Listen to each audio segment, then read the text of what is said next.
ça pour ça, hein. Après avoir attendu la Fed hier pendant toute la séance, le CAC 40 n'a guère profité d'un message encore plus accommodant qu'attendu. Actant du ralentissement économique, la Banque centrale américaine a exclu une hausse des taux cette année et annoncé la fin de la réduction de son bilan en septembre. Et bien l'indice français, il finit malgré tout en baisse, moins 0,07% vers les 5379 points aux États-Unis. Après s'être demandé comment interpréter cette position de la Fed, eh bien les indices américains ont eux choisi de s'en réjouir. À 17h40, le Dow Jones progressait de 0,67% et le Nasdaq de 1%. On peut également citer la flambée de Levis pour son retour en bourse, plus 33%. Sur le marché français, pas de court-circuit aujourd'hui pour ST Micro et Soitec qui profitent comme les autres groupes de semi-conducteurs de l'annonce de Micron Technology.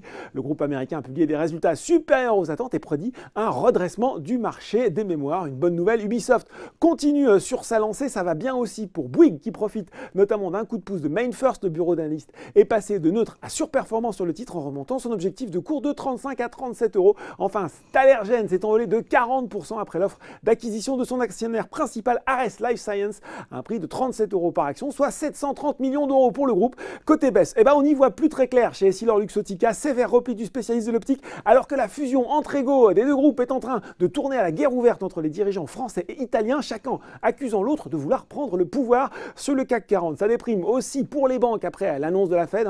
BNP Paribas, Société Générale et Crédit Agricole se replient. Elior reste également sous pression. Goldman Sachs vient d'initier le suivi de couverture sur le titre à neutre avec un objectif de cours de 12,60 €. SES Global et Trigano sont également dans le rouge. Le spécialiste des camping-cars présentera ses résultats trimestriels le 25 mars. Enfin, sur le SRD, la Medtech Monakea est sanctionnée après l'annonce d'une perte creusée en 2018 à 12,8 millions d'euros contre 10,2 millions un an plus tôt et une trésorerie qui a fondu de moitié. Voilà, c'est tout pour ce soir, mais n'oubliez pas, tout le reste de l'actu éco et finance est sur Boursorama.